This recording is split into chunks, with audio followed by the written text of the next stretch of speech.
Can I get the share option? Okay, yeah.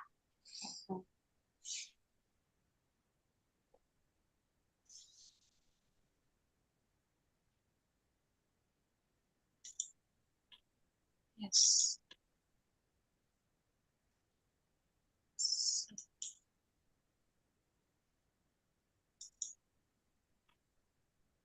Can you see my screen? Yes, yes, ma. Yeah. Yes, it is visible. Okay, ma. Yeah, thank you. Be blessed by the divine. Thank you so much, sir, for your kind introduction. Good evening and good morning, everyone.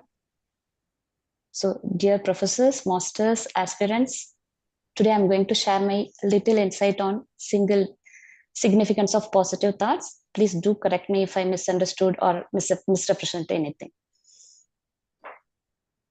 So let us get started our session. One.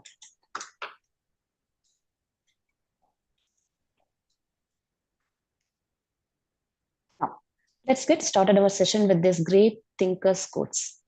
See, I'm sure at least once in your lifetime you might have come across or noticed or used these quotes. What they say, Buddha said, what we think we become. When it comes to Vivekananda, he said, whatever you think, that you will be. If you think yourself weak, weak you will be. If you think yourself strong, strong you will be. The same way Mahatma Gandhi said, a man is but a product of his thoughts. What he thinks, he becomes. If you see, all these great individuals express the idea that our thoughts shape our reality in different ways. But they all highlighted how important our thoughts are in our shaping our futures. I wondered why these great thinkers expressed similar ideas. Even during my childhood also, I heard similar sayings. Remembering my childhood, I recalled listening to the lively conversations of the ladies in my neighborhood. Back then, TV was only for news, and evenings were filled with their chatter, gossips, and completely contrast to our today's fast-paced life. As I recall, phrases like "அவரவர் எண்ணம் போல வாழ்க்கை" and "நல்ல எண்ணம் இருந்தாதான் நல்லது நடக்கும்." Those phrases were echoed in my mind. Though their meanings were unclear to me at that age, later on I discovered that those phrases resonated with these quotes, which sparked my curiosity. So I decided to try it out. Then I started to think about what I wanted to become. First, I started with a carefree child again, with my parents taking care of everything. Second, I wanted to eat as much as I wanted without gaining weight. However, neither of these wishes come true. Then I began to doubt whether what they said was true or if I had simply misunderstood. I lived with these doubts until, by the grace of divine blessings, I had an opportunity to attend our Maharishi's introspection class. There I found answers to all my uncertainties and questions. Let us see what are my doubts and how my doubts are getting answered. See, these are my doubts. First of all, what is thought? Why do I have thoughts? How can I tell if my thoughts are good or bad? How can I control or manage my thoughts? Can I achieve success through my thoughts? These are all my major doubts. First, let's start with first one. So, do you all know what a thought is? I believe most of us already have an idea, but for this presentation, let me share my definitions here. A thought is essentially a single idea or a mental concept. When these individual thoughts are gathered or collected, they form what we call mind. In introspection class, I learned thought is a specialized function of a mind which creates imprints, whereas mind is all actions and experiences of soul. That is collection of imprints. It is truly fantastic. In a single day, our mind generate between 12,000 to 60,000 thoughts. I got this metrics from somewhere. Now we know what is thought. Let us see, why do we get thoughts?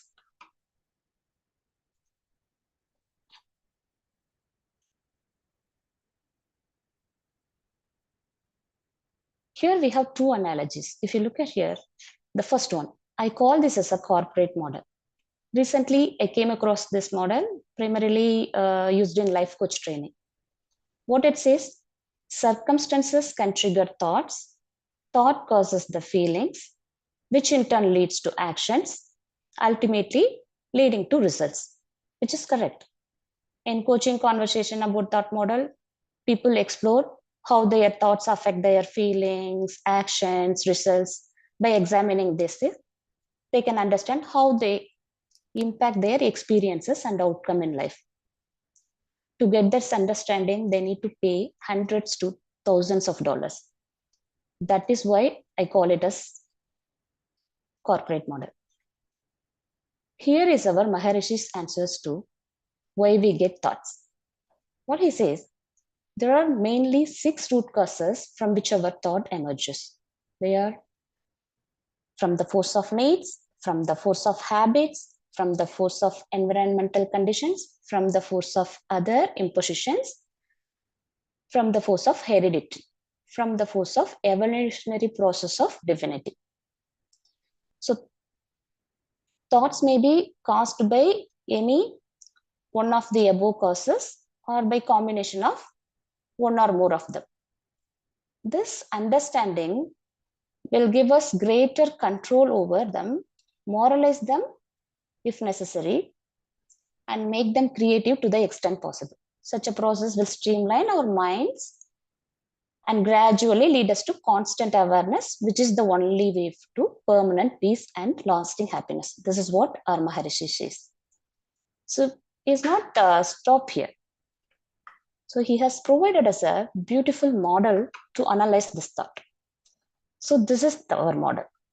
So if you look here, as Maharishi said, needs, habits, circumstances, external factors, hereditary, divinity. All these 6 factors can trigger thoughts. Okay, so those thoughts can cause feelings that influence actions that will cause a result. So here, if you look here, our Maharishi insists us to consider the state when the thought arises as a most important factor. You see here, because he believed based on the state when the thought arises causes the different results. You see here, if those thoughts arises in emotional state, that will path you to the 6 temperaments such as greed, anger, miserliness, immoral sexual passion, vanity, and vengeance. Whereas, if those thought arises in a harmonious and perfection state, that leads to contentment, tolerance, philanthropy, chastity, parity, and forgiveness. So, what an incredible order. As per me, these are the real life lessons. What we have learned in our schools and colleges are nothing in comparison. I feel this should be taught in our elementary classes itself. Or you all agree? Also, Maharishi stressed the importance of regularly analyzing our thoughts, highlighting the need for it to be consistent practice rather than one-time event. He advised us to, he even advised us with a specific time slot for this analysis exercise. So those are daily before bed. These thoughts cannot be analyzed at any time. So he has provided us a specific time slots. So why?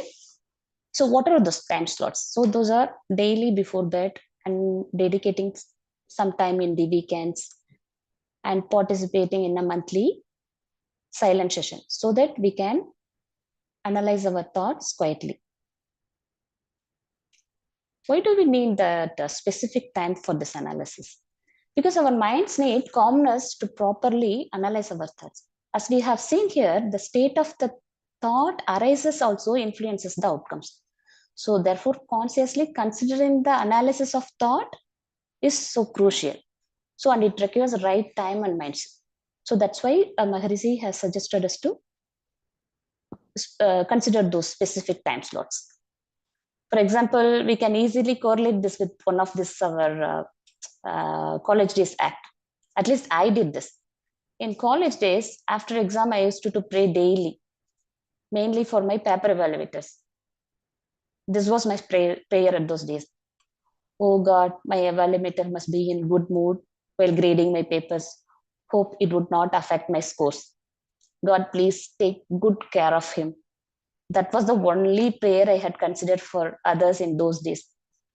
So, because the emotional state of the person plays a critical role.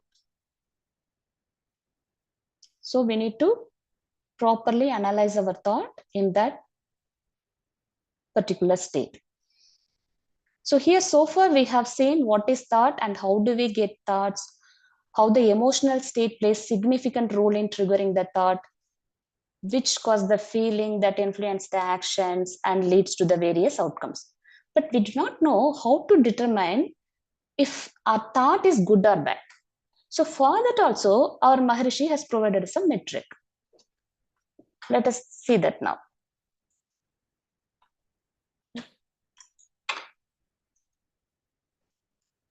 Sorry, here. See, here, if you see here, Maharishi simplifies the process of thought analysis by offering a straightforward guideline.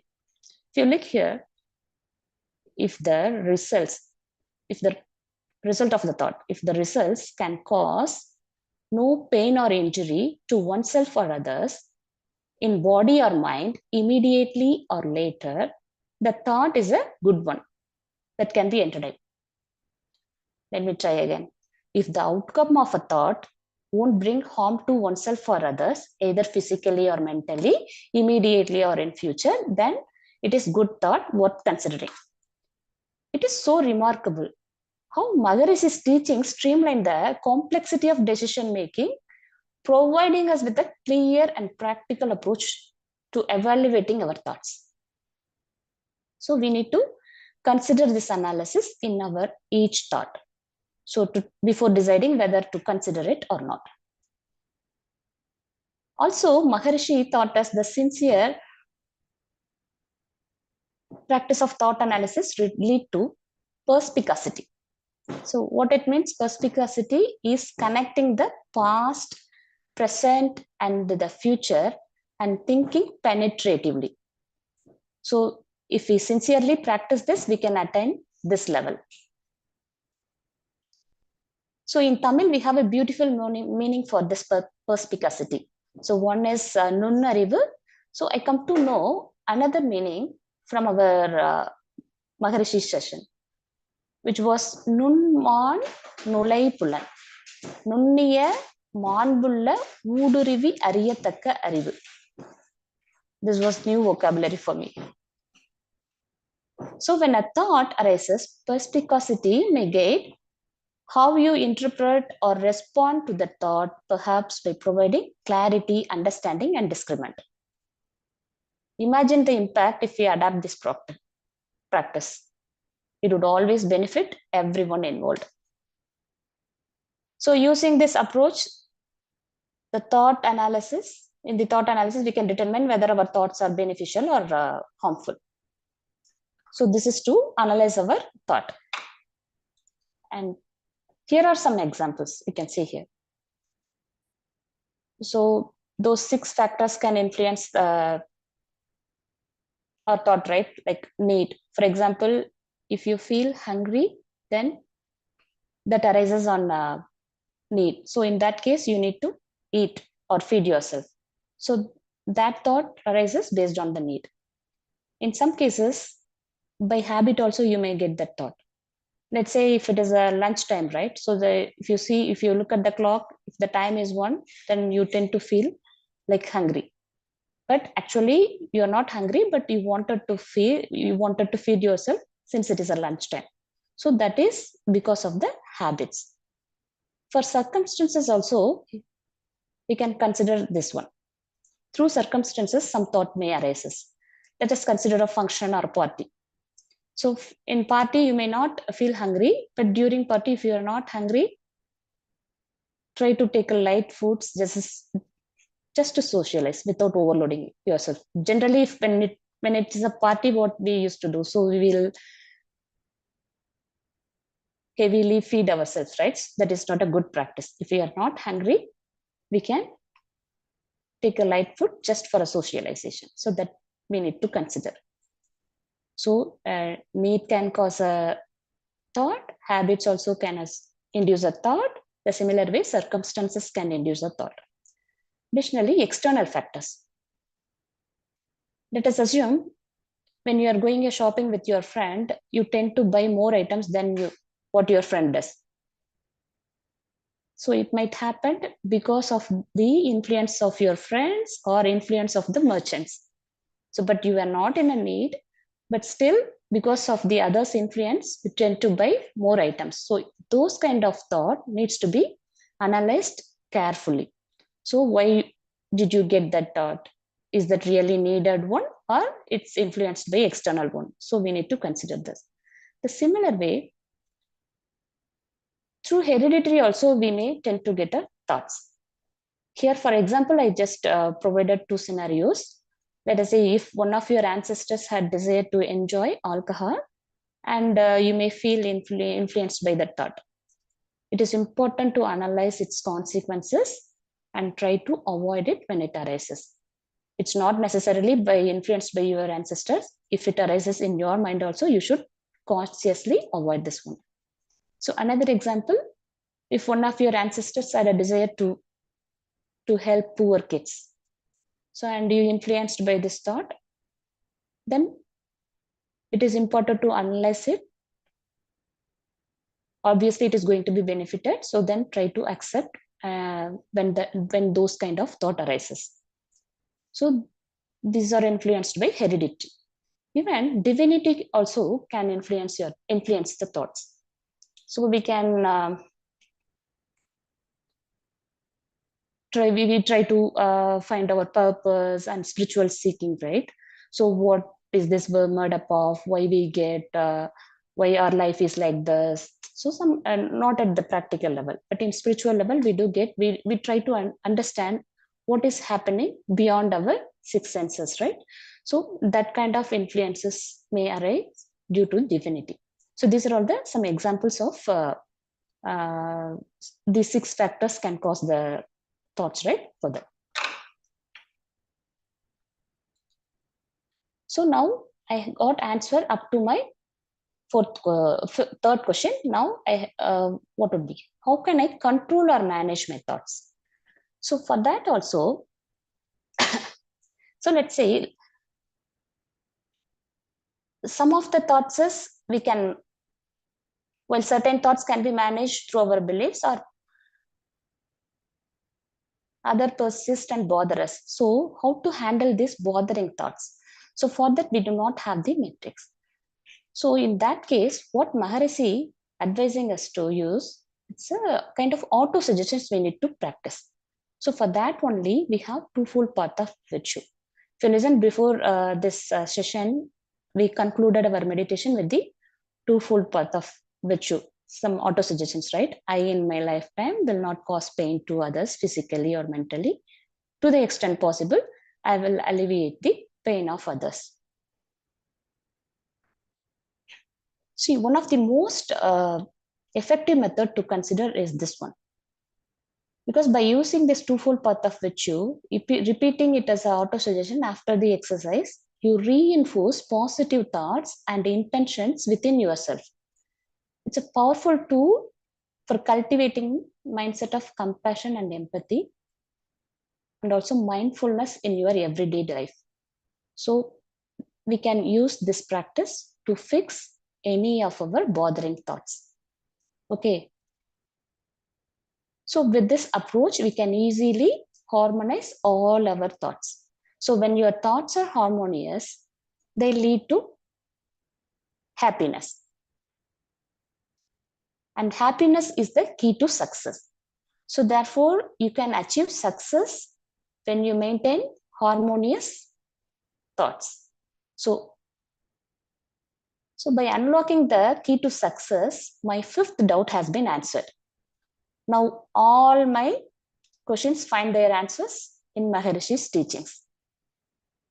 How marvelous it is. I believe all your doubts also got answered here.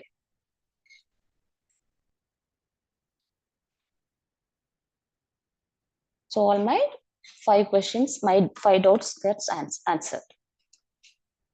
Also, here Maharishi emphasized the importance of positive thinking here. We must pay attention to avoid wrong thoughts. We should always try to pursue good thoughts. Because thought is always essence of our life. So he also believed thoughts play a crucial role in shaping our lives. So it is essential to cultivate pure and positive thoughts. Pure thoughts can inspire kindness, compassion, and understanding. Okay. So by nurturing purity of thought, we have paved the way to happier and more purposeful life. So here is a Tamil explanation of it.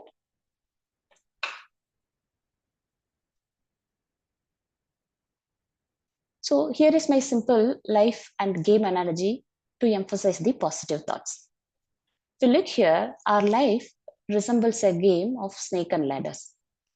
Here, positive and wise thoughts act as a ladders, lifting us higher. Negative and harmful thoughts resembles as snakes, dragging us down. So to overcome negative thoughts, we must apply cautiously a positive ones. So good attitudes within us paves the way to progress, like finding a ladder.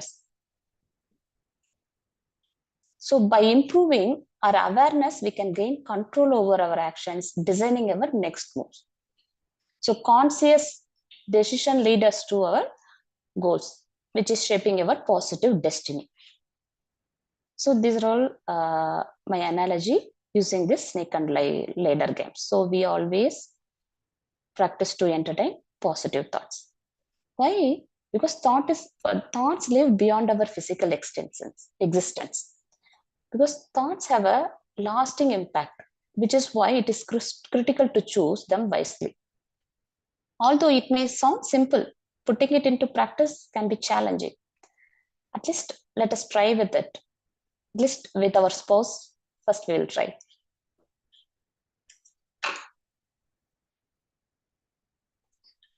Finally, as the saying goes, as you sow, so shall you reap.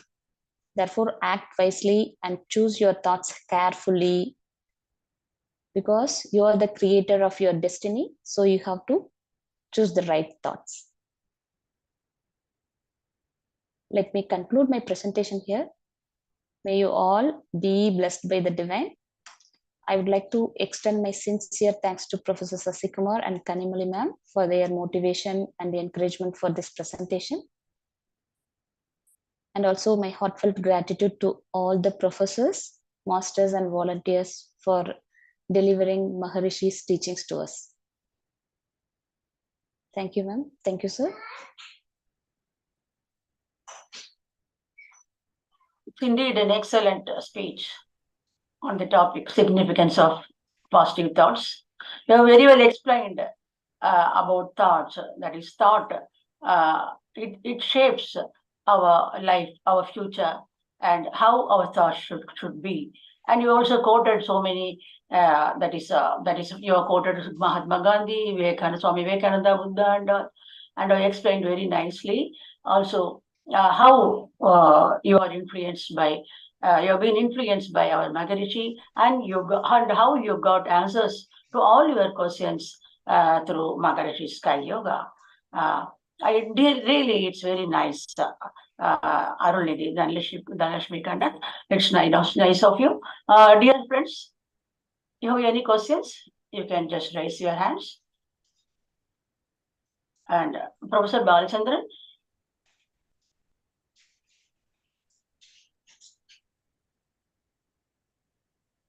Yeah, certainly. It was a wonderful presentation. Thought is not such an easy subject. It is Vethathiri Maharishi who has made it so simple as she was explaining. The programs, courses for thousands of dollars charging for this. Great psychologists have said so much about it and so much of analysis is being done. Whereas Vethathiri Maharishi, in his own inimitable, simple way, is able to give it to us. And that she has done very beautifully. DHANALAKSHMI, I think it's Dana Saraswati also. Very nicely presented. I'm so happy about it. And very nicely explained, and with examples, with quotations. All the points are well covered and put it in the question answer mode.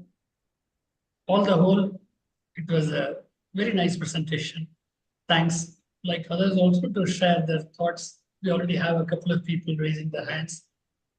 Thank you, DHANALAKSHMI. Yes. Thank you. Yeah. Mr. Suresh Palma Yes. and Thank you, madam. Yamika.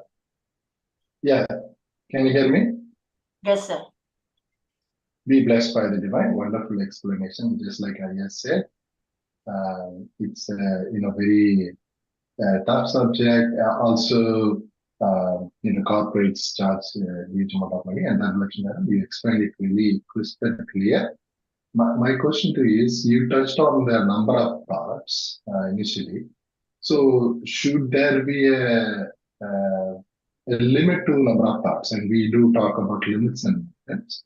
Of course, limits and methods in maybe different contexts, but also from the number of thoughts perspective, should we reduce number of thoughts? Because when our mind is still, it's kind of like people, experience the bliss or happiness, right? So that's kind of like my perception.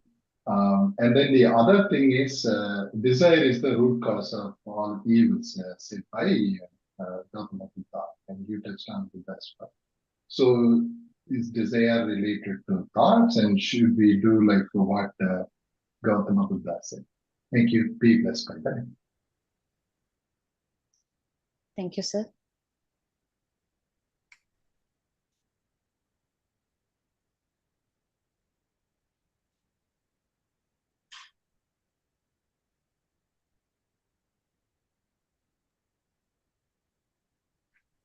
Then actually, we would like to respond to that.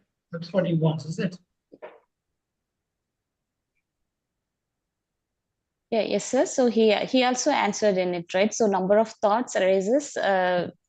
That's a metric. So in a day we are getting nearly 60,000 thoughts, right? By practicing or quieting our mind using our physical exercise and meditations, we can definitely reduce our thoughts. So that's all right. So if you reduce our mind frequencies, we can even reduce our number of thoughts. So we can definitely imply our Maharishi provided meditation techniques in our life, and we can reduce our thoughts and we can achieve clarity in our mind.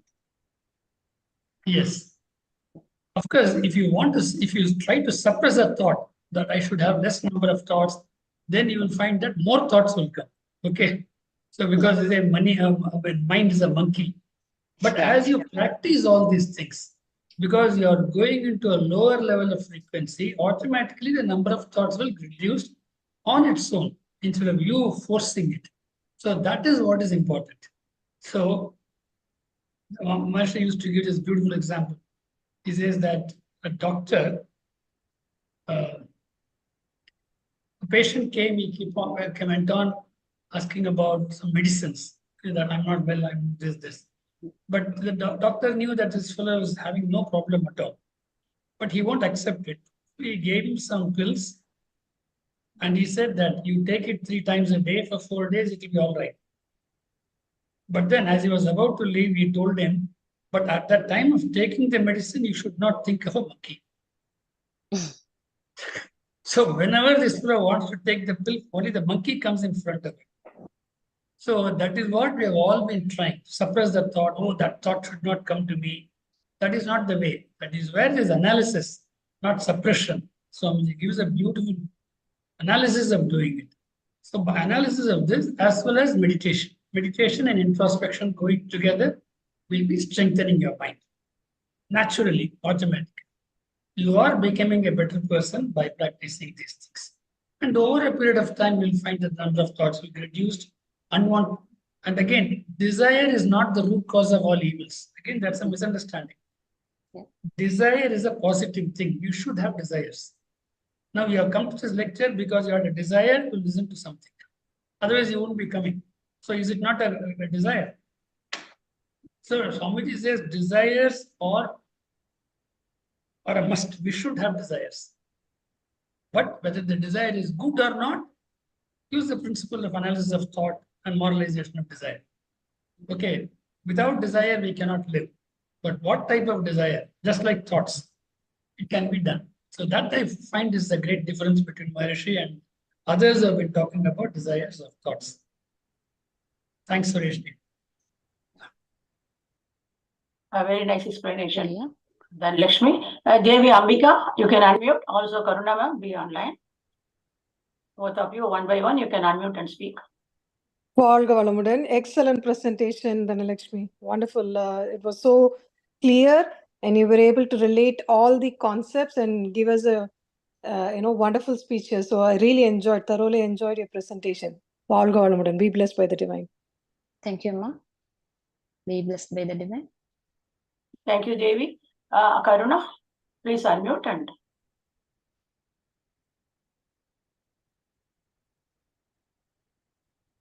Karuna, are you there? Can you unmute?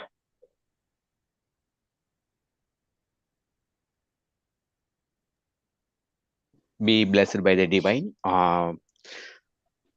Master Dhanalakshmi explained very well. She has been growing in our team, and she has a deep thinking about the Vethathiri Maharishi's thoughts, and she is practicing quite a lot. And I'm congratulating her on this explanation.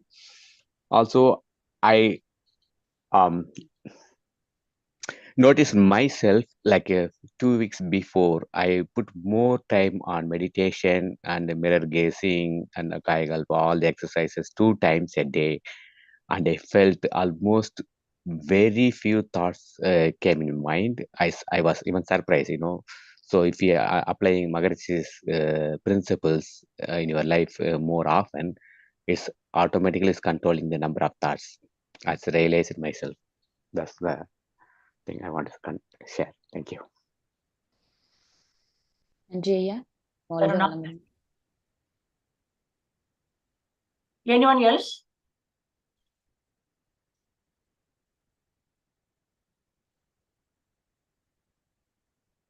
It's only a discussion time. Anybody can just raise your hand and participate. Professor Balchandra, you have anything else to? No, it's all right. Okay. If no more question, we can complete the session. I would like to thank, in this case, along with Dhanalakshmi, Sashi Kumar and Kanimari, they are arranging people from Canada to speak. That's a great service they give. Along with Ravi from USA. So we are so happy that so many people from USA and Canada masters are coming forward and sharing their thoughts. Thanks. Thank you, Professor Balchandran. Shall we conclude today's program? Lakshmi? Yes, ma'am. Yeah. Devi Ambika, you want to speak again? No, I'm done, ma'am. Thank you. All gone with it. Okay. Thanks. Thank you very much, Professor Dhanalakshmi, for your excellent speech. Yes, you understood the topic very well, and so you are able to explain very well further about the term perspicacity and how it plays a great role in analyzing the thoughts. You explained very nicely, and also it is meditation that helps us a lot, combined with introspection. Once you start reducing the frequency, automatically our thoughts become pure, and the Turiya meditation does wonders in making our thoughts pure. And thank you so much, and thank you, dear participants. Thank you, Professor Balchandran, for your continued guidance. And thank you all. And we will meet again for another excellent speech next week, same time. And we have, that is daily we are having meditation and also thought for the day from the book Blossoms of Life. And also we are having twice a month foundation course, that is 1st and 16th of every month it starts. And also Kayakalpa Yoga in English is being conducted on 2nd Sunday of every month. Please bring in more of your friends and relatives so that they will also enjoy the bliss as we are all doing. Thank you so much, dear friends. We will meet again. So tomorrow we are having Panchendriya meditation, morning 6 a.m. and evening 6:30 p.m. sharp. Please do join for that also. Thank you so much. Be blessed by the divine. Be blessed I would also by the like to divine. thank Bharati Madam for conducting the whole program so nicely, as she has been always doing it. Thank you, Madam. It's my pleasure, sir.